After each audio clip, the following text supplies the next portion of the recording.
লবিয়াস আসসালামু আলাইকুম। তো আজকে ঈদের কিছু কেনাকাটা করলাম। তো আরঙ্গের থেকে এটা শ্বশুরের পাঞ্জাবি আনলাম। আরঙ্গের ব্যাগ আনতে গেলে আবার 60 টাকা 30 টাকা এরকম 15 টাকা, এই জন্য নিজেকেও ব্যাগ দিয়ে কেরি করে আনছি। এই লুঙ্গি নিয়ে আসছি, এর জন্য একটা শার্ট। আর এদিকে আনছি আমার শাশুড়ির জন্য 3 পিস, জামাটা ওড়নাটা হচ্ছে সালোয়ার।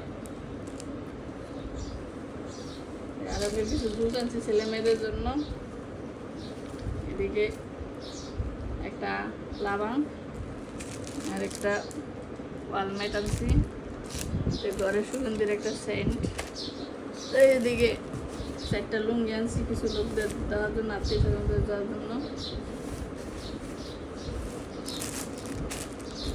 আর এদিকে আনছি ভাইয়ের ছেলের জন্য একটা পাঞ্জাবি, একটা বোনের ছেলের জন্য একটা পাঞ্জাবি। তো সবাই মার্কেটগুলো কীরকম হয়েছে সবাই জানাবেন কমেন্টে। আল্লাহ হাফেজ।